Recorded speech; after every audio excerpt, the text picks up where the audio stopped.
सुकमा से एक बड़ा अपडेट आप तक पहुंचा दें। सुरक्षा बलों को एक बड़ी सफलता मिली है। विस्फोटक के साथ 5 नक्सली गिरफ्तार किए गए हैं। जगरगुंडा थाना क्षेत्र में ये सभी नक्सली एक्टिव थे। जवानों को नुकसान पहुंचाने के लिए आईडी प्लांट किया गया था।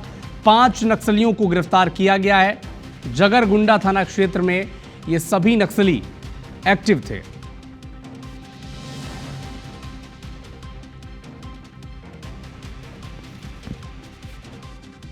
तो एक बड़ा अपडेट आपको बता दें, सुकमा से सुरक्षा बलों को एक बड़ी सफलता मिली है। 5 नक्सलियों को गिरफ्तार किया गया। जगरगुंडा थाना क्षेत्र में ये सभी एक्टिव थे।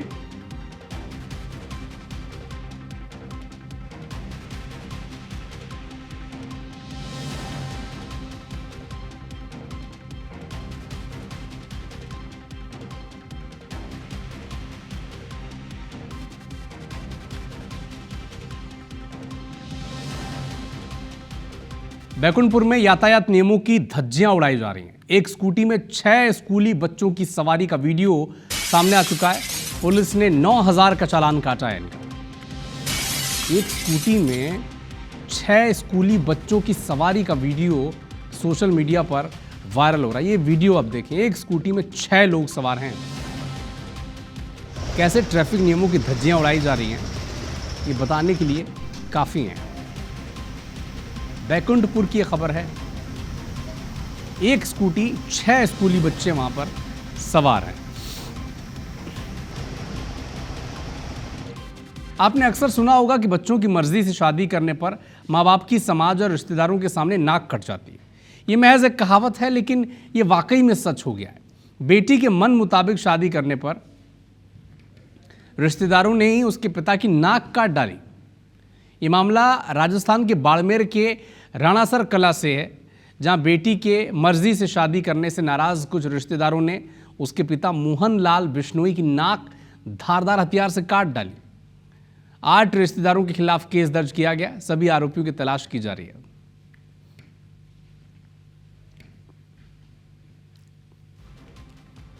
नाबालिग से यौन दुराचार के मामले में सजा काट रहा है आसाराम को सुप्रीम कोर्ट से बड़ा झटका लगा है। सुप्रीम कोर्ट ने गुजरात मामले में आसाराम की अंतरिम जमानत बढ़ाने की याचिका पर सुनवाई से मना कर दिया गया। आसाराम अभी जमानत पर जेल से बाहर हैं और गुजरात हाईकोर्ट ने 7 अगस्त तक जमानत दी है। आसाराम की ओर से सुप्रीम कोर्ट में याचिका लगाई गई थी, लेकिन गुजरात और राजस्थान के रेप केस में आजीवन कारावास की सजा काट रहे 86 साल के आसाराम सुप्रीम कोर्ट ने उनकी सुनवाई से मना कर दिया। जोधपुर में साल 2013 के नाबालिग से रेप मामले में आसाराम की सजा के खिलाफ अपील लंबित है। जशपुर के कुनकुरी थाना क्षेत्र के अंतर्गत रहने वाली एक युवती ने एक युवक, इन दोनों की जो दोस्ती थी इंस्टाग्राम के जरिए हुई, फिर झांसे में लेकर वीडियो कॉल पर बातचीत करने लगा। इसी दौरान युवक ने युवती के अश्लील वीडियो भी रिकॉर्ड कर लिए। ब्लैकमेल कर 1 लाख रुपए की डिमांड भी करने लगा। युवती के रुपए न देने पर फेसबुक आईडी हैक कर युवती का वीडियो इसने वायरल कर दिया। इसके बाद शिकायत की गई, आरोपी को गिरफ्तार किया गया।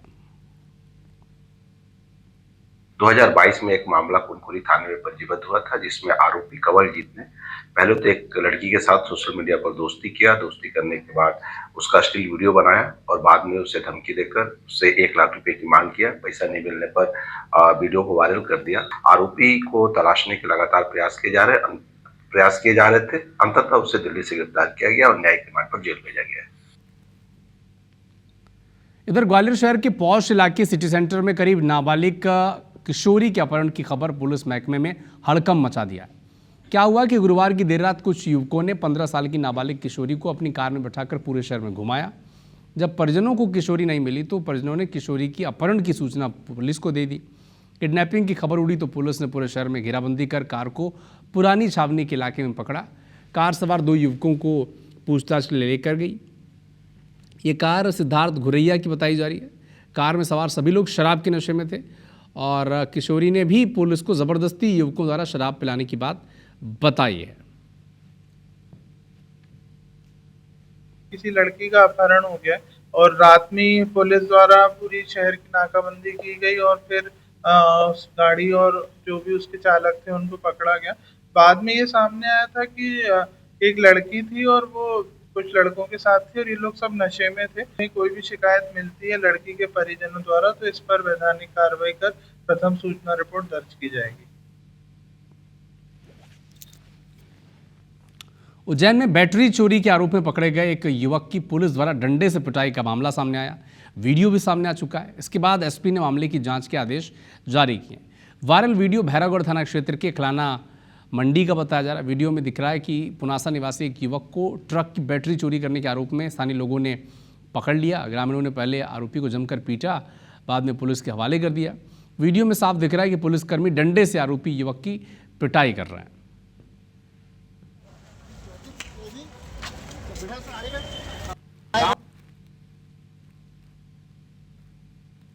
खलाना मंडी का संभवतः वीडियो बताया जा रहा है जो मेरे संज्ञान में आया है। इसमें एक व्यक्ति को संभवतः मंडी के लोगों ने और मंडी के कर्मचारियों ने चोरी के संदेह में पकड़ा था। उसके बाद उसके साथ मारपीट भी की है, जिसमें एक पुलिसकर्मी भी उसके साथ मारपीट करता हुआ नजर आ रहा है।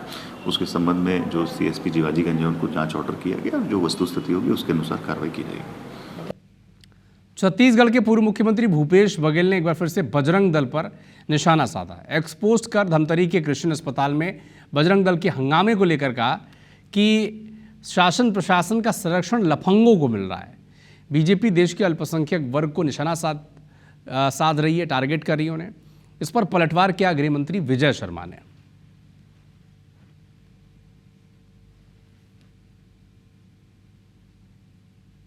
हिंदू और हिंदुत्व पर जो भी मसले आते हैं उस पर इनका ऐसा ही बयान होगा।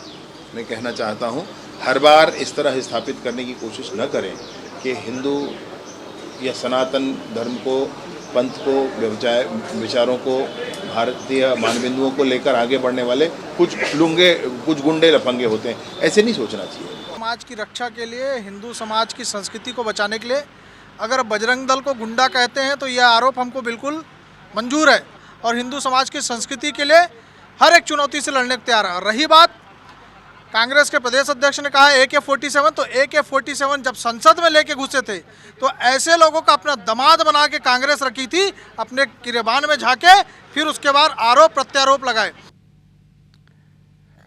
पीएम मोदी मध्य प्रदेश को सौगात देने जल्द आने वाले हैं। गुरुवार को मुख्यमंत्री डॉक्टर मोहन यादव ने दिल्ली में प्रधानमंत्री मोदी से मुलाकात कर उन्हें MP आने का न्योता दिया है।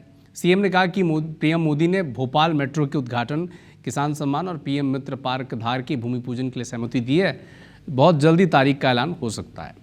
खाद को लेकर भी उनसे बातचीत हुई है। हालांकि कांग्रेस पार्टी की दोमुही नीति पर उन्होंने तंज कसा है।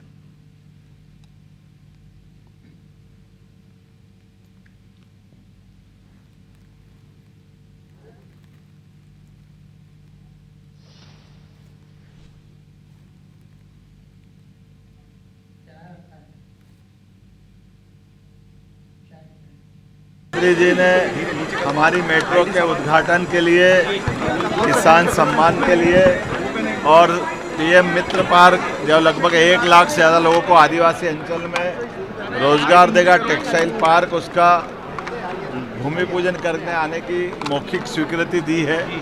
बहुत जल्दी वो तारीख बताने वाले हैं। मुझे इस बात का मध्य प्रदेश की जनता को बताते हुए अत्यंत आनंद है। कांग्रेस के शासनकाल में कितना हाहाकार मचता था, कितनी की कालाबाजारी होती थी, ये किसी से छिपा हुआ नहीं है। वैश्विक घटना भी हमारे सामने है।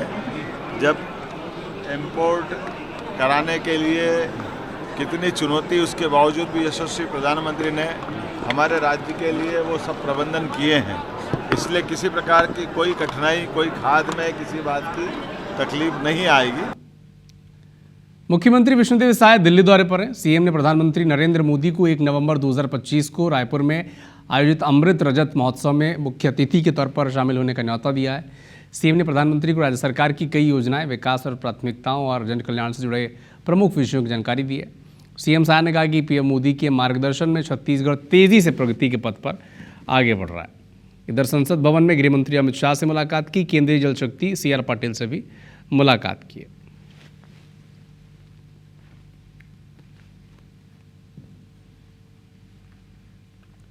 दिल्ली में केंद्रीय राज्य मंत्री तोखन साहू के निवास में डिनर का आयोजन किया गया। मुख्यमंत्री विष्णुदेव साय बीजेपी सांसदों के साथ वो डिनर करने वहां पहुंचे हैं। बीजेपी अध्यक्ष किरण सिंह देव और पवन साय भी तोखन साहू के निवास स्थल पर मौजूद हैं और एक डिनर पार्टी वहां पर दी जा रही है।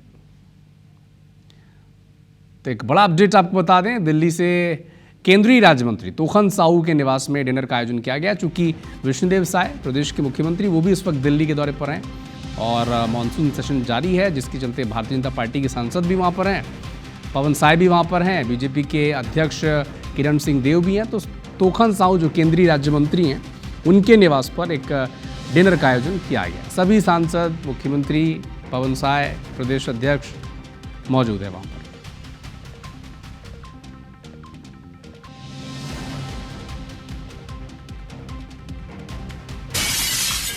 तस्वीर भी सामने आ चुकी है। तोखन साहू को अब देख पा रहे हैं, किरण सिंह देव वहाँ पर हैं, विष्णुदेव साय हैं, तमाम जो सांसद हैं वो भी वहाँ पर मौजूद हैं।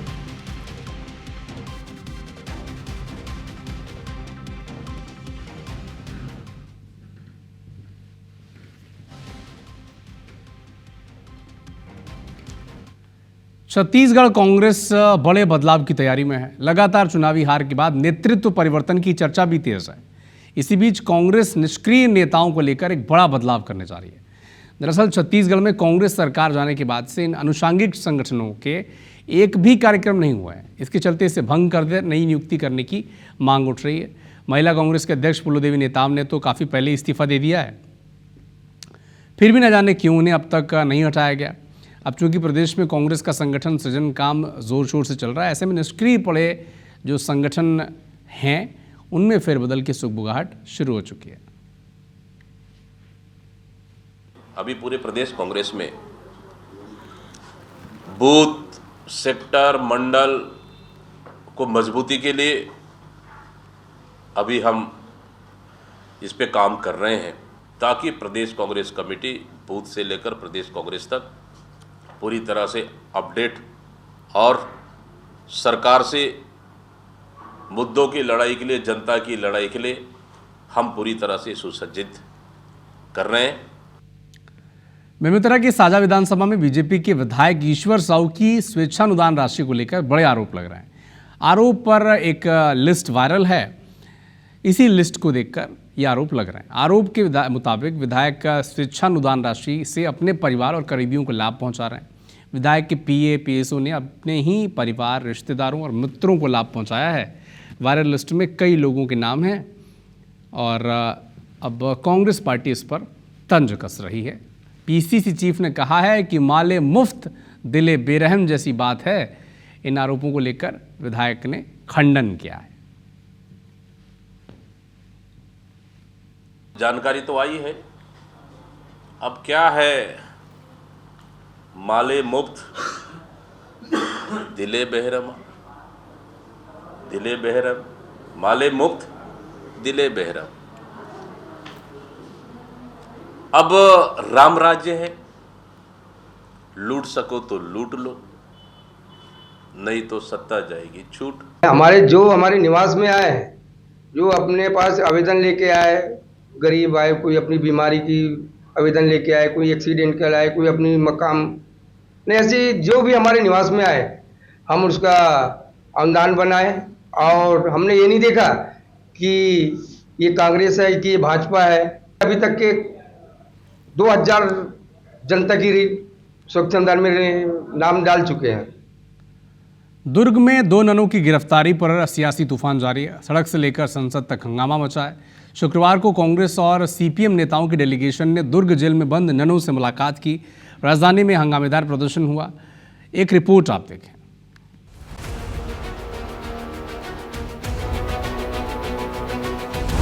छत्तीसगढ़ से लेकर केरल तक, संसद से सड़क तक 2 कैथोलिक नन की गिरफ्तारी पर सियासत गरमाई हुई है। दुर्ग केंद्रीय जेल में बंद 2 नन और युवक से मुलाकात करने सीपीएम और कांग्रेस का डेलीगेशन पहुंचा। इन नेताओं ने दुर्ग जेल में बंद ननों से मुलाकात की। इस दौरान सुरक्षा के कड़े इंतजाम भी थे। वहीं यूनाइटेड डेमोक्रेटिक फ्रंट के सांसदों ने दिल्ली में केंद्रीय गृह मंत्री अमित शाह से भी मुलाकात की है, जिन्होंने हर संभव मदद का आश्वासन दिया। कांग्रेस का आरोप है कि बजरंग दल के दबाव में गिरफ्तारी की गई। ये अल्पसंख्यकों के खिलाफ साजिश है। ये नन्स चर्च के थ्रू जो उनका है वो हो रहा है, उसमें हम इंटरफेयर नहीं कर रहे हैं। चर्च ने क्लियरली बोला है कि वो लोग कर रहे हैं। हमारा काम है जो हम लोग सपोर्ट कर सकते हैं बाहर से, हम वो सपोर्ट कर रहे हैं। हम एक डेलीगेशन आज मुलाकात किया है बेल नहीं मिला तो सदन के अंदर कैसा आगे बढ़ाना है वो हम सोचकर आगे जाएंगे। इस मामले में रायपुर जिला कांग्रेस कमेटी ने रैली निकालकर कानून व्यवस्था का पुतला दहन किया। इस प्रदर्शन में कांग्रेस की केरल की सांसद देवी मैथर भी मौजूद रही। प्रदर्शन के दौरान पुलिस के साथ हल्की झड़प भी हुई।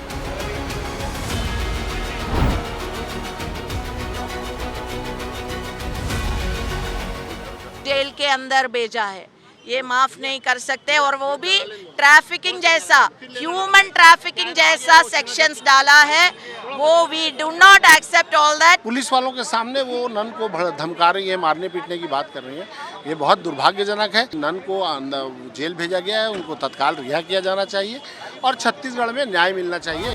सियासी हंगामे के बीच हर वार पर पलटवार भी तेज है। कांग्रेस नेताओं के आरोपों पर विश्व हिंदू परिषद और बजरंग दल के पदाधिकारियों का कहना है कि हिंदू संस्कृति और धर्म की रक्षा के लिए वो निरंतर एक्शन लेते रहेंगे, फिर चाहे कोई उन्हें गुंडा कहे या लफंगा। वहीं प्रदेश के गृह मंत्री विजय शर्मा ने कहा कि जब भी कोई हिंदू संस्कृति और धर्म की रक्षा के लिए एक्शन लेता है तो विपक्ष के लोग उसे इसी तरह बदनाम करते हैं। हिंदू और हिंदुत्व पर जो भी मसले आते हैं उस पर इनका ऐसा ही बयान होता है। मैं कहना चाहता हूँ हर बार इस तरह स्थापित करने की कोशिश न करें। हिंदू समाज की संस्कृति को बचाने के लिए अगर बजरंग दल को गुंडा कहते हैं तो यह आरोप हमको बिल्कुल मंजूर है और हिंदू समाज की संस्कृति के लिए हर एक चुनौती से लड़ने को तैयार है। पुलिस को बुला करके बताते हैं कि ये कृत्य गलत हो रहा है। अगर मानो ये सब भी नहीं करें तो हम अपना जो कार्यशैली है बजरंग दल का, उस शैली पर उस प्रायर सभा को बंद कराने का काम करेंगे।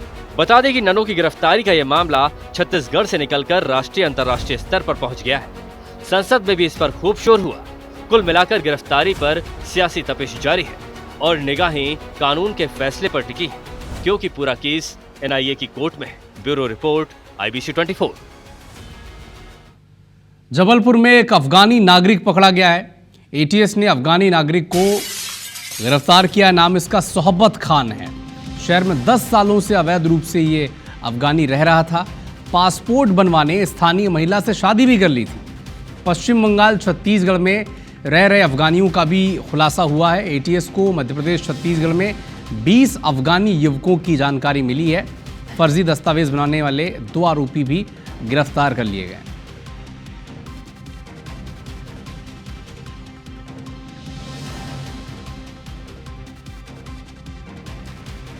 तो पश्चिम बंगाल और छत्तीसगढ़ में रहने वाले अफगानियों का भी खुलासा हुआ है। 20 अफगानियों की जानकारी मध्य प्रदेश, छत्तीसगढ़ में मिली है, जो फर्जी दस्तावेज बनवाने के लिए यहाँ की स्थानीय महिला युवतियों के साथ शादी भी कर ले रहे हैं।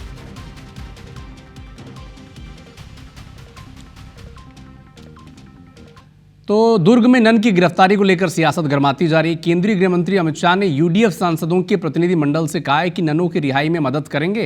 इस पर पीसीसी चीफ दीपक बैज ने कहा कि इस बयान से साफ हो गया कि राज्य सरकार ने बजरंग दल के दबाव में ननों को गलत ढंग से गिरफ्तार किया है। बैज ने कहा कि बीजेपी सरकार के संरक्षण में प्रदेश में बजरंग दल भय और आतंक का पर्याय बन चुका है। तहसीलदार और मितानिनों की हड़ताल पर कहा कि विधानसभा चुनाव में बीजेपी ने मितानिनों से वादा किया था कि उनके नियमित वेतन की व्यवस्था करेंगे, लेकिन कुछ नहीं हो रहा है।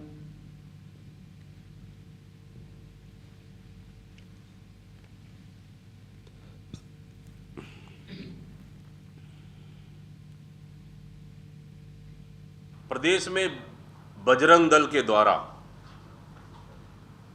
भय और आतंक का माहौल पैदा किया है और भाजपा सरकार के संरक्षण में ये बजरंग दल जिस तरह से आतंक फैला रहा है, सभी अल्पसंख्यक वर्गों को एक टारगेट बनाकर काम कर रही है और कहीं ना कहीं प्रदेश में ये अल्पसंख्यक वर्ग अपने आप को असुरक्षित महसूस कर रहे हैं।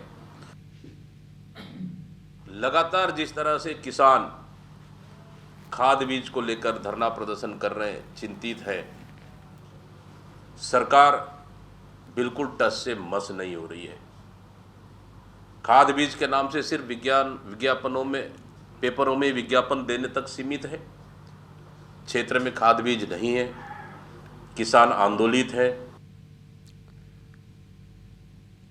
छत्तीसगढ़ की महिला एवं बाल विकास मंत्री लक्ष्मी राजवाड़े शुक्रवार को एक दिवसीय दौरे पर सुकमा पहुंची है।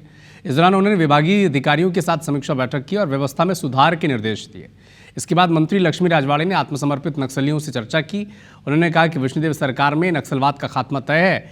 नक्सली क्षेत्रों में नियत नीला नार योजना के तहत विकास की रफ्तार तेज की गई है। मैं विभागीय समीक्षा बैठक की और विभाग में जितनी भी संस्था चलती हैं वहाँ हर जगह विजिट की मैं, और विजिट में वो चाहे समाज कल्याण विभाग का हो चाहे महिला बाल विकास को, जितनी भी संस्थाएं हैं वहाँ जाके देखिए। कुछ कमियां हैं उसको दूर करने के लिए अधिकारियों को निर्देश किए हैं समीक्षा बैठक में। नक्सलवाद बहुत जल्द खत्म होने वाले हैं। यहाँ की जो विकास है और विकास थमी हुई थी वो अब विष्णुदेव साय जी के सुशासन में आगे बढ़ रही है। छत्तीसगढ़ में प्रदेश स्तरीय 3 दिवसीय मानस महोत्सव को फिर से शुरू करने की मांग उठी है। छत्तीसगढ़ गौ सेवा आयोग के पूर्व अध्यक्ष महंत रामसुंदर दास ने राज्य सरकार से मांग की है। जांजगीर के सिवनी नारायण में उन्होंने कहा है कि कांग्रेस सरकार ने 4 सालों तक मानस महोत्सव का आयोजन कराया, लेकिन सरकार बदलने के बाद से ये आयोजन बंद है। उन्होंने बताया कि सीएम साय से मुलाकात कर फिर से शुरू करने की मांग की जाएगी। छत्तीसगढ़ शासन तत्कालीन मुख्यमंत्री भूपेश बघेल जी आए थे और उनसे हमने आग्रह किया था। अपने कार्यकाल में उन्होंने 4 साल तक के इस कार्यक्रम को उन्होंने संपादित करवाया और जब से यहाँ सरकार बदली छत्तीसगढ़ में तब से यह कार्यक्रम हो नहीं पा रहा है। राज्य स्तरीय जो मानस महोत्सव होना चाहिए और मेरा आग्रह है राज्य सरकार से। तो 3 दिवसीय जो कार्यक्रम हो रहा था राज्य स्तरीय, निश्चित रूप से होना चाहिए। सालाना जो कार्यक्रम राज्य मानस प्रतियोगिता यह हो रही से अब पिछले ये जब नया सरकार आए तब लेला बंद कर दी। हम एक प्रतिनिधि मंडल लेकर के माननीय मुख्यमंत्री जी से मिले और जाकर के निवेदन करी बोला कि कार्यक्रम हमेशा ऐसा है कि एक सरकार के कार्यक्रम नियमित रूप से ये बनाने की कोशिश करें और एक कार्यक्रम आगे बढ़ाने की कोशिश करें। रायगढ़ जिले में फसल बीमा को लेकर किसान गंभीर नहीं है। केंद्र सरकार ने 31 जुलाई तक फसल बीमा करने की आखिरी तारीख तय की थी, लेकिन जानकर हैरत होगी कि अब तक जिले में सिर्फ 9,500 किसानों का ही फसल बीमा हो पाया। पोर्टल में तकनीकी समस्या के चलते लगभग 36,000 से ज़्यादा आवेदन पेंडिंग पड़े हैं। ऐसे में टारगेट पूरा करने में अधिकारियों के पसीने छूट रहे हैं।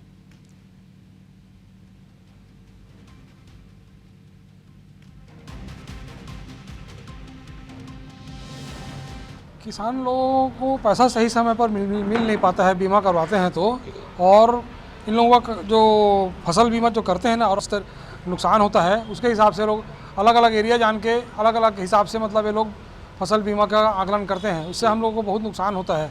देखिए, जो सरकार का ये बीमा योजना है इसमें आकलन का जो तरीका है ये कहीं न कहीं त्रुटिपूर्ण है।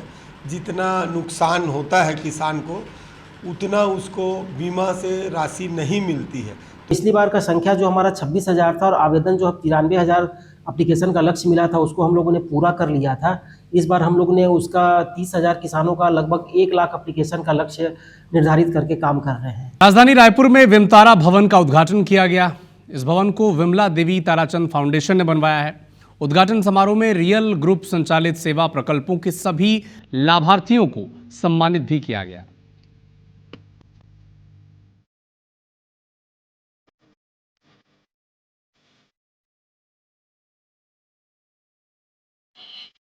रायपुर में शांति नगर के मधुपिल्ले चौक पर विमतारा भवन का उद्घाटन किया गया। विधानसभा अध्यक्ष डॉक्टर रमन सिंह ने गरिमामयी समारोह में इसका शुभारंभ किया। इस भवन को विमला देवी ताराचंद फाउंडेशन ने बनवाया है। विमतारा भवन शिक्षा, चिकित्सा, सामाजिक, सांस्कृतिक और साहित्यिक गतिविधियों के लिए एक डेडिकेटेड केंद्र के रूप में स्थापित किया गया है। विमतारा भवन के उद्घाटन कार्यक्रम में रियल ग्रुप संचालित सेवा प्रकल्पों के सभी लाभार्थियों को सम्मानित किया गया। सम्मानित प्रकल्पों में रियल ग्रुप के रियल स्किल एकेडमी, चितवन वृद्धाश्रम, रियल नर्सिंग स्कॉलरशिप और वृंदावन लाइब्रेरी के लाभार्थी शामिल रहे। विमतारा भवन के उद्घाटन कार्यक्रम में रियल ग्रुप की तरफ से की जा रही सामाजिक सेवा और पहल को लेकर एक वीडियो भी दिखाया गया। सामाजिक क्षेत्र में किए जा रहे इन काम को देखकर मौजूद लोग भावुक हो गए। विमतारा भवन के उद्घाटन समारोह में रायपुर पश्चिम से विधायक राजेश मूणत, रायपुर उत्तर से विधायक पुरंदर मिश्रा, रायपुर दक्षिण से विधायक सुनील सोनी, महापौर मीनल चौबे, CSIDC के अध्यक्ष राजीव अग्रवाल, समेत शहर के कई गणमान्य लोग मौजूद रहे। कार्यक्रम में आए अतिथियों ने रियल ग्रुप की जनसेवा की जमकर सराहना की। Bureau report, IBC24। रायपुर में 3 अगस्त को भव्य कांवड़ यात्रा निकाली जाएगी। सीएम साय, विधानसभा अध्यक्ष डॉक्टर रमन सिंह, महाराष्ट्र के पूर्व राज्यपाल रमेश बैस समेत हजारों की संख्या में श्रद्धालु शामिल होंगे। झांकियों के साथ गुड़ियारा स्थित हनुमान मंदिर से ये कांवड़ यात्रा शुरू होगी, जो शुक्रवारी बाजार, रामनगर, अग्रसेन चौक, लाखे नगर, सुंदर नगर होते हुए महादेव घाट तक पहुंचेगी और इनका भव्य स्वागत भी रास्ते में किया जाएगा। कांवड़ यात्रा के आयोजक राजेश मुड़त ने बताया कि कांवड़ में 7 अलग अलग नदियों का पवित्र जल होगा। इस साल और इसे भव्य बनाया गया है।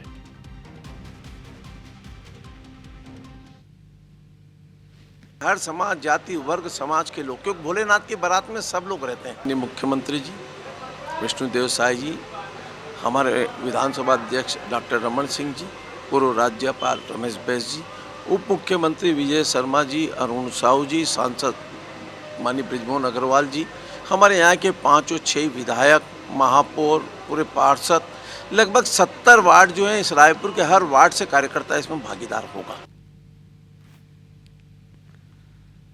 गुना में केंद्रीय मंत्री सिंधिया ने बाढ़ पीड़ितों से वीडियो कॉल पर बातचीत की, उनका हालचाल जाना। सिंधिया ने पीड़ितों को आश्वासन दिया है कि केंद्र और राज्य सरकार उनके साथ खड़ी है। इसके साथ ही सिंधिया ने भारतीय सेना, NDRF, SDRF की ओर से रेस्क्यू ऑपरेशन की प्रशंसा भी की।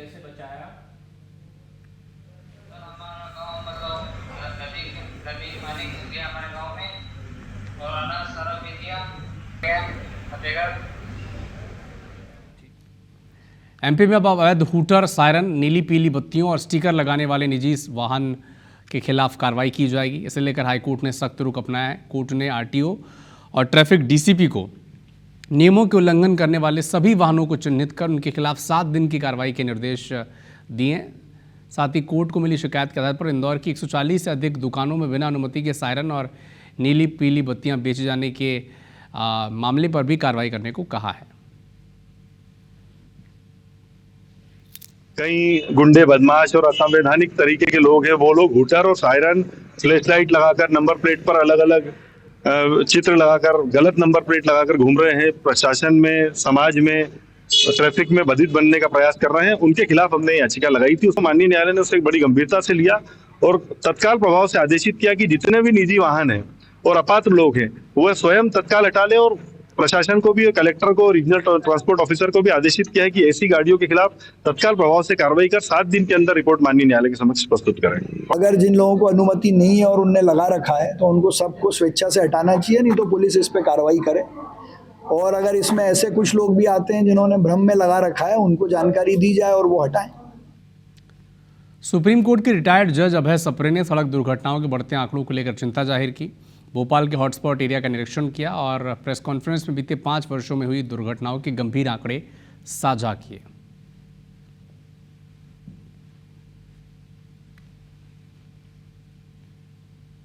सभी भोपाल के वासियों से निवेदन करना चाहता हूं कि मोटर व्हीकल एक्ट रूल्स का पालन करें, क्योंकि भोपाल में मृत्यु दर हेलमेट की न पहनने से, ड्रंकन ड्राइविंग से, ओवर स्पीडिंग से, सीट बेल्ट न लगाने से बहुत ज़्यादा हो रही है और इसलिए इसकी बहुत ज़रूरत है। और मैं अपेक्षा करता हूं कि ये जितने जब अपने भोपाल के निवासी हैं ये इसका सख्ती से पालन करेंगे और शासन को और सहयोग देंगे। कांकेर में क्रिश्चियन समाज ने जामगांव में शव को कब्र से बाहर निकालने और चर्च में तोड़फोड़ के विरोध में प्रदर्शन किया। समाज के लोगों ने शहर में विशाल रैली निकालकर अपना विरोध जताया। समाज के लोगों के कलेक्ट्रेट घेराव की भी कोशिश की। इस दौरान समाज के लोगों ने और पुलिस ने बैरिकेडिंग कर प्रदर्शनकारियों को वहीं रोक दिया। जो हमारे विश्वासी लोग हैं, मरने के बाद उनको अच्छी रीति से जो दफनाया गया, उनको जो संस्कार रीति से जिनको किया गया था, लेकिन उसको फिर भी गलत आरोप लगा करके उनको जिस प्रकार की उखाड़ा गया, ये बहुत ही निंदनीय है। इसके पहले हमने कई बार उनको अवगत कराया, लिखित रूप से दिया, छोटे छोटे ग्रुप में दिया, और हमारी अब जो सीमा थी वो सीमा खत्म हो चुकी है। इसलिए हजारों की संख्या में मसीह समाज के लोग आए हैं। रायगढ़ जिले में स्कूल संचालक बसों की फिटनेस को लेकर गंभीर नहीं है। 2 बार कैंप लगाने के बावजूद स्कूल संचालक फिटनेस टेस्ट के लिए बसें नहीं भेज रहे हैं। ऐसे में सख्ती बरतते हुए परिवहन विभाग ने 18 स्कूलों की 106 बसों को ब्लैकलिस्टेड कर दिया है। सभी को नोटिस जारी किया है।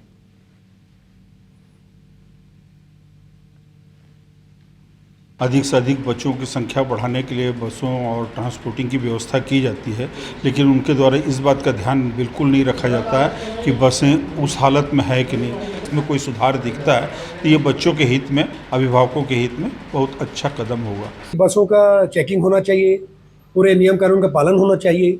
इसमें हम सभी जितने भी स्कूल संचालक हैं सब सहमत हैं।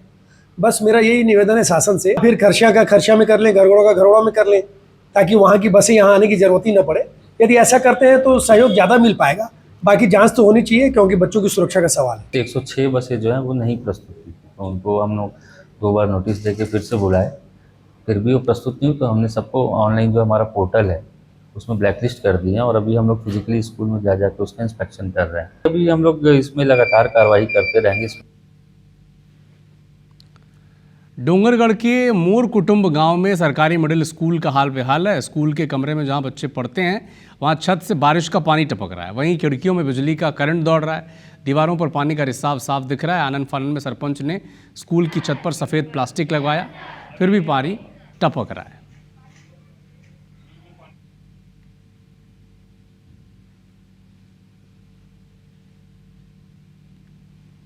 बेटा, जैसे कि हम लोग आए हुए यहाँ देख रहे हैं, आप लोगों का जो क्लासरूम है यहाँ पानी टपक रहा है। तो ये कब से बेटा, ये कब टपक कब से है?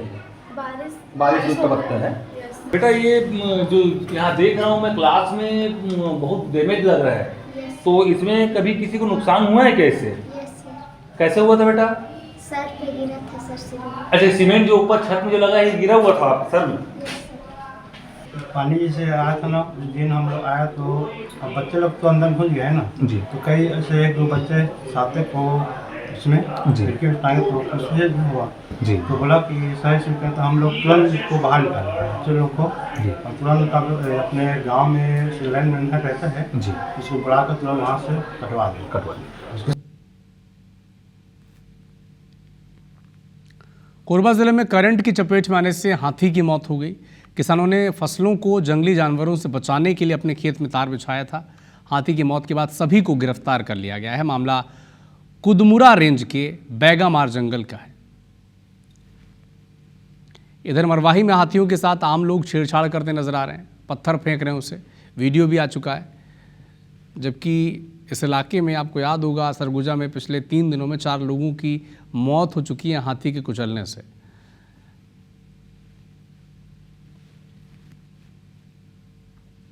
धमतरी में वन विभाग ने अवैध अतिक्रमण पर बुलडोजर वाली कार्रवाई की है। दक्षिण सिंहपुर के खड़मा में लगभग 5 घंटे बुलडोजर चलाकर 32 अतिक्रमणकारियों के अवैध झोपड़ी और खेत को बुलडोजर से ध्वस्त किया गया। 72 एकड़ वन भूमि को कब्जा मुक्त कराया गया।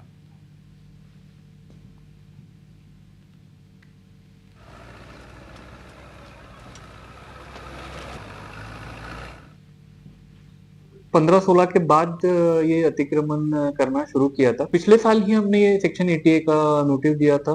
2 बार ये नोटिस देने के बाद भी ग्रामीण वहां से हट नहीं रहे थे और लगभग 32 झोपड़ी जो है वहां पे उन्होंने उनको तोड़ के ये अतिक्रमण से वन भूमि मुक्त कराया गया। शहडोल जिले के ब्यौहारी विधानसभा क्षेत्र में बड़ा बघेलहा गांव की तस्वीर विकास के सारे दावों की पोल खोल देती है। गर्भवती महिला को अस्पताल पहुंचाने के लिए एम्बुलेंस तक उसके घर तक नहीं पहुंच पाती और परिवार को नाव और प्राइवेट वाहन की मदद लेनी पड़ती है। कच्ची सड़क से होते हुए गर्भवती महिला को 2 किलोमीटर तक पैदल चलना पड़ता है। बात यहीं खत्म नहीं होती। एम्बुलेंस चालक ने मरीज के परिजनों से दुर्व्यवहार भी किया है, ऊंची आवाज़ में बात की, समय पर सहयोग भी नहीं किया। बिलोरो एम्बुलेंस वाला बोला कि नहीं जाऊंगी, फिर प्राइवेट कर आए हैं एम्बुलेंस नाव में चढ़कर। हमारी इच्छा बहुत भीड़, जैसे क्या करें भाई, रोड नहीं वहाँ तक सरकार नहीं दिया हमारे लिए। तो फिर एम्बुलेंस बोला प्राइवेट चली गई गाड़ी, एम्बुलेंस भी नहीं दी, गाड़ी भी गई तो बोला हम नहीं जाएंगे, धंस जाएगा वहाँ नदी किनारे। बिलासपुर में दुर्ग से गिरफ्तार नन मामले में बड़ा अपडेट आया है। बिलासपुर एनआईए कोर्ट में सुनवाई हुई और इसके बाद हाई कोर्ट ने फैसले को सुरक्षित रखा है। शनिवार को फैसला सुनाया जाएगा।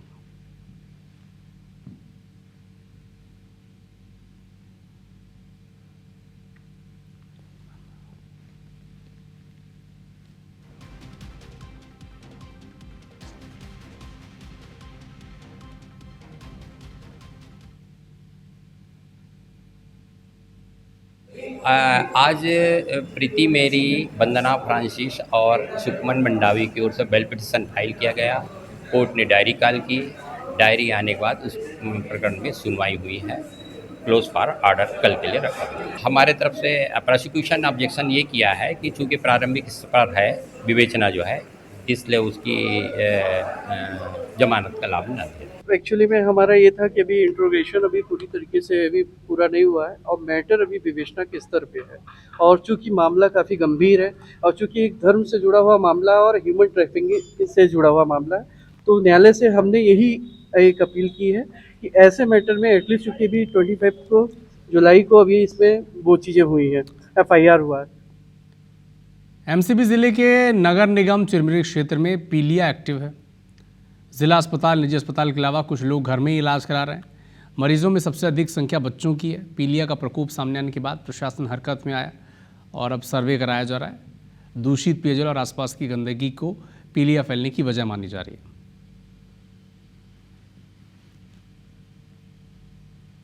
दो दिन के सर्वे में 62 लोग आए थे, लेकिन अभी कम से कम 200 बढ़ चुके हैं। स्थिति तो बहुत गंभीर है अभी, लेकिन हमारे सर लोग आए हुए हैं और स्थिति को सुधारने की कोशिश कर रहे हैं। गंदगी है, पाउडर रोड कुछ नहीं छिपा रहे हैं। पार्षद जो है अपने सुनते ही नहीं, कुछ बोलने से पब्लिक हम लोग जाके घूम रहे तो हम लोग को सुना रहे हैं, बोलते आप लोग बस सर्वे कर रहे हो ना, दवाई छिटवा रहे हो ना, कुछ नहीं।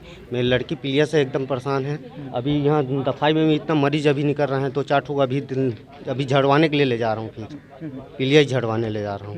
पीलिया के पेशेंट आए हैं। हम एक CMHO साहब के उससे एक कैंप लगा रहे हैं, स्वास्थ्य कैंप, जो 12 घंटे चलेगी। इसमें नगर निगम की MMU टीम भी रहेगी। स्थिति नियंत्रण में है, लेकिन बिल्कुल सावधानी बरतते हुए हम लोगों ने यहाँ पर स्वास्थ्य शिविर लगा दिया है और यहाँ पर पूरी तरह से स्वास्थ्य स्टाफ उपस्थित रहेगा। एक MMU भी यहाँ पर नगर निगम के द्वारा लगाई जा रही है। जो टैंकी बना रखे हैं उसमें काई लगे हुए हैं, उस पानी का उपयोग करें नहाने में, कुल्ला करने में, बर्तन धोने में, तो वो सब। और हाथ की साफ सफाई की कमी दिखी यहाँ पे। लोग जो पर्सनल हाइजीन नहीं कर पा रहे हैं। जांजगीर चांपा में 11,80,000 रुपए की लूट हो गई। जिले के बमनीडीह क्षेत्र के पुछेली गांव में हार्डवेयर दुकान का कर्मचारी ये राशि बैंक में जमा कराने जा रहा था, तभी रास्ते में बाइक सवार 3 बदमाश रुपए लूटकर फरार हो गए। वारदात की जानकारी मिलने पर पुलिस की टीम मौके पर पहुंची। लुटेरों के सुराग के लिए फुटेज खंगाले जा रहे हैं, जिसमें 3 अज्ञात लड़कों ने इनके बाइक से पीछे से आकर के बैग और बैग में रखे हुए पैसे और लैपटॉप लूट करके भाग गए। प्रातः 5 बजे थाने में आकर के अपनी रिपोर्ट दर्ज कराए हैं। वरिष्ठ अधिकारी मौके पे हैं। आरोपियों की पतासाजी पुलिस द्वारा की जा रही है। बलरामपुर जिले के राजपुर थाना इलाके में एक युवती और उसका प्रेमी आकाश एक दूसरे से साथ में रहते थे। युवती की उम्र 17 साल थी, आकाश की उम्र 20 साल। नाबालिग थे, लेकिन फिर भी वो एक साथ रहते थे। लेकिन इस युवती को मोबाइल में इंस्टाग्राम रील चलाने की लत थी। आकाश, जो इसका प्रेमी था, उसने मना किया, मोबाइल ले लिया, फिर इसने खुदकुशी कर ली युवती ने। बलरामपुर की युवती जी जहर खुरानी से जो है वो मौत हुई है और उस मर्ग जांच के दौरान ये बात सामने आई है कि मोबाइल देखने की बात को लेकर विवाद हुआ था और उसके कारण से जो है वो डेथ हुई है। मर्ग जांच में विस्तृत रूप से इसमें जांच की जाएगी और घटना की अग्रिम जांच जो है वो थाना राजपुर, जिला बलरामपुर को प्रेषित की जाएगी।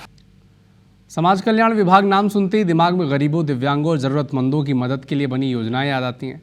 लेकिन सोचिए, जब इन्हीं योजनाओं के पहरेदार ही लूट के खेल में शामिल हो जाएं तो क्या होगा। ठीक सुना, लूट का खेल। गरियाबंद में समाज कल्याण विभाग के पूर्व उप संचालक और पूर्व DDO पर करोड़ों के घोटाले का आरोप है।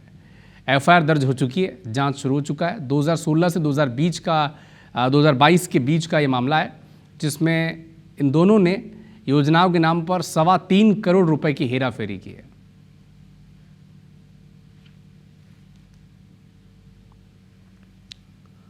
भोपाल में सीएम डॉक्टर मोहन यादव तुलसी मानस प्रतिष्ठान के तुलसी जयंती और अलंकरण समारोह में शामिल हुए और गुरु गोविंद देवगिरी जी महाराज को पद्म भूषण युग तुलसी पंडित राम किंकर उपाध्याय राष्ट्रीय सम्मान से अलंकृत किया।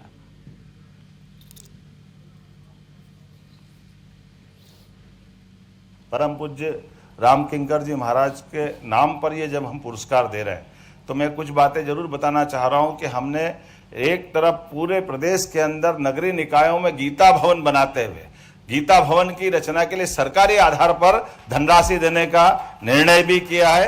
तो एक द्वार उनका बना रहे हैं क्योंकि राजा भोज से हमारी सनातन संस्कृति के सभी पक्ष जुड़ते हैं, लेकिन उनसे 1000 साल पहले और विक्रमादित्य भी है, तो एक द्वार का नाम विक्रमादित्य करके उसका भी भूमि पूजन बहुत जल्दी करने वाले हैं। देश ने संपूर्ण सृष्टि को संस्कृति प्रदान की है, इतनी प्राचीन वो परंपरा और उस परंपरा का संपूर्ण सार हम लोगों को कहीं प्राप्त होता है तो वह भगवान श्री राम के मंगलमय चरित्र में प्राप्त होता है। यशस्वी मुख्यमंत्री जी के नेतृत्व में धर्म और संस्कृति के संरक्षण में ये मध्य प्रदेश सरकार जो अथक प्रयास कर रही है, मुझे लगता है कि शायद ही किसी प्रांत में भारतवर्ष में इतना प्रयास हो रहा।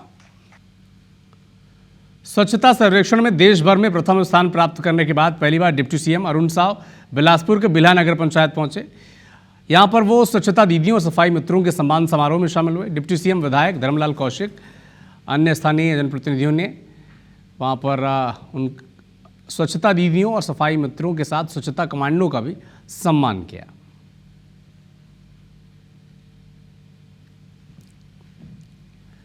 रायसेन जिले में लगातार बारिश हो रही है। सिलवानी और आसपास के ग्रामीण अंचलों में कई जगह जलभराव की स्थिति बन गई है। Indira colony, Gandhinagar, jail road, अन्य क्षेत्रों में दर्जनों कच्चे पक्के मकान क्षतिग्रस्त हो गए हैं और सामान भी खराब हो गया है। विधायक देवेंद्र पटेल और कलेक्टर ने प्रभावित परिवारों से मुलाकात की, जायजा लिया। कलेक्टर ने पीड़ितों को भरोसा दिलाया कि हर संभव मदद की जाएगी। मुख्यमंत्री जी के निर्देशन पर सरकार के स्पष्ट निर्देश है कि अगर इस तरह की कहीं भी स्थिति बनती है तो तत्काल उसका सर्वे किया जाए। आज उसी के कार्यक्रम में मैं भी यहाँ स्वयं देखने के लिए आया हुआ हूँ और जो अनुभाग के सभी अधिकारी हैं, तहसील स्तर के अधिकारी हैं और पटवारी तक के सभी पूरी टीम लगी हुई है और राहत शिविर भी इसी आशय से लगाए जा रहे हैं कि ताकि किसी भी आमजन को परेशानी ना रहे।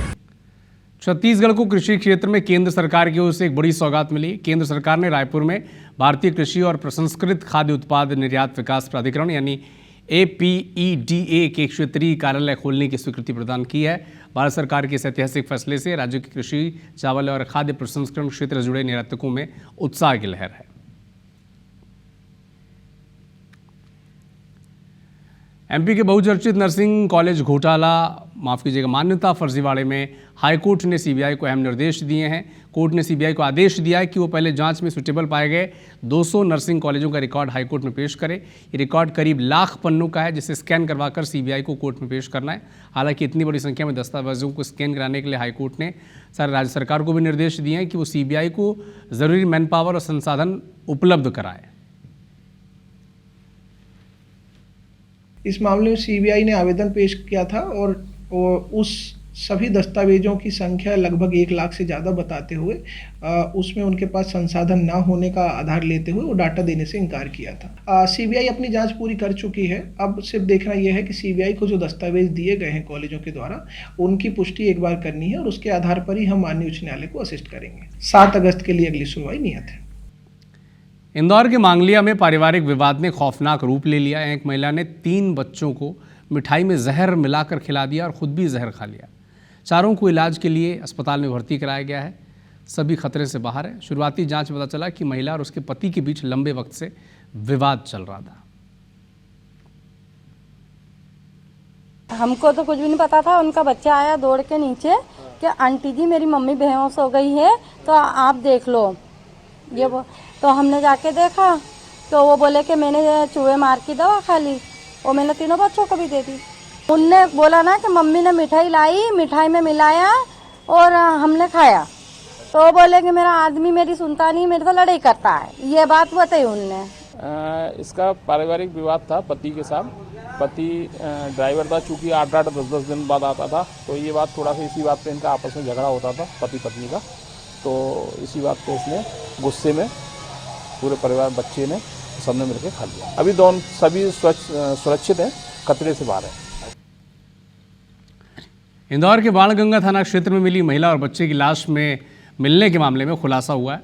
महिला के पति और उसकी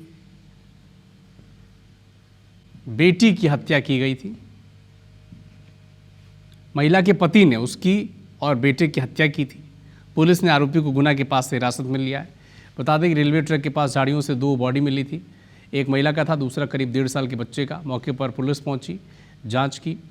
महिला की पहचान रानीपाल और उसके बेटे के रूप में हुई। जांच की तो पता चला कि जयराम जो पति है उसने शिकायत कराई थी गुमशुदगी की। संदेह के आधार पर पति को ही बुलाया।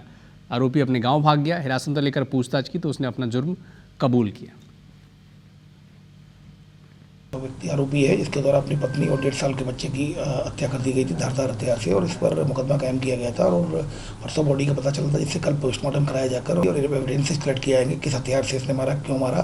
फिलहाल अभी विवाद की वजह बताई जा रही है, लेकिन अभी जब उसको पूछताछ की जाएगी और तब उसके बाद और स्पष्ट बात सामने आएगी। मध्य प्रदेश में बारिश के बाद स्थिति क्या है, कुछ तस्वीरों के जरिए आपको बताते हैं। भिंड में चंबल, सिंध और कुंवारी नदी उफान पर है।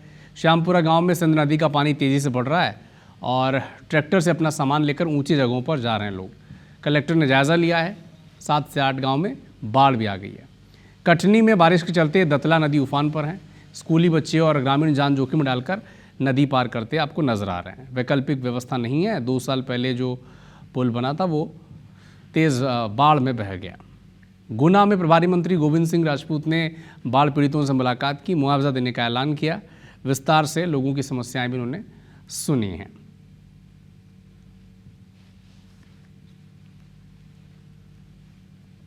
कि 2021 से लगातार यह क्षेत्र बाढ़ से प्रभावित हो रहा है, लेकिन शासन प्रशासन का कोई भी आदमी यहाँ पर धरातल पर कोई भी मौजूद नहीं होता। आके बोल के चले जाते हैं। ऊंचे स्थान के लिए कई आवेदन दिए हैं, कलेक्टर साहब को भी दिए, तहसीलदार साहब को लिए, बोल के जाते हैं, लेकिन कोई भी कार्य ऐसा नहीं होता है कि जो स्वीकृत हो। अप स्ट्रीम में लगातार बारिश होने से जो पानी छोड़ा जा रहा है उसकी वजह से चंबल का जलस्तर बढ़ा है और हमारे लगभग 6-7 गांव का संपर्क कट गया है। लेकिन हमारे राजस्व अधिकारी, पुलिस अधिकारी, SDRF के लोग सब यहाँ मौजूद हैं अटेर में, और किसी किस्म की आवश्यकता पड़ने पर किसी भी गांव से व्यक्ति को निकालने या मदद पहुंचाने के लिए तत्पर हैं। ग्राम सगमा का वीडियो था जो डीमरखेड़ा के अंतर्गत आता है। पिछले 2 वर्ष पूर्व ये तेज बारिश में ये जो पुल बह गया था, जिससे वहाँ लोगों का आवागमन जो है बहुत ही दयनीय स्थिति में हो गया। बहुत मतलब जान जोखिम में रखकर वहाँ जाना पड़ता है। इसलिए प्रशासन से मेरी मांग थी कि उस पुल को तत्काल बनाया जाए। ग्वालियर चंबल में बाढ़ जैसे हालात बने हुए हैं। सबसे ज़्यादा असर गुना, मुरैना, शिवपुरी, दतिया और ग्वालियर में देखने को मिल रहा है। ग्वालियर में तो नगर निगम की सीमा ही बाढ़ जैसे हालात वहाँ बन गए। SDRF की टीम ने 150 से ज़्यादा लोगों का रेस्क्यू किया है, लेकिन 250 से ज़्यादा परिवार हबीबपुरा में फंसे हुए हैं जो बाहर नहीं आना चाहते।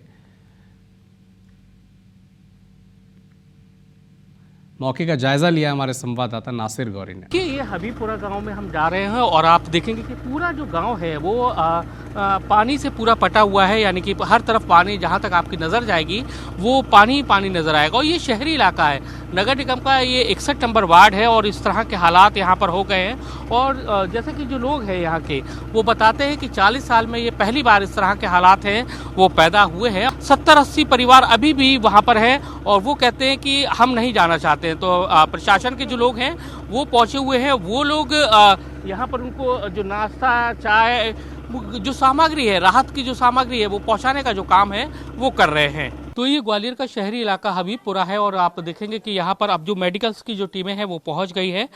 लोगों को राहत की जो चीज़ें हैं, दवाई, वो उपलब्ध कराई जा रही है। बीते 15 दिनों से ये लोग इसी गांव में कैद होकर रह गए हैं, तो इनका वो मेडिकल चेकअप किया जा रहा है। मैं तो लोगों से जान लेते हैं कि आखिर वो कितने दिनों से, दादा कितने दिन हो गए आपको गाँव में कैद हुए पानी के चक्कर में? कितने 20-25 दिन करीबन। अच्छा। हाँ। तो अब राहत आ रही है? हाँ, आ रही है, तो आंधे राहत आ रही है। क्या कहेंगे, कितने दिनों से आप इधर हो?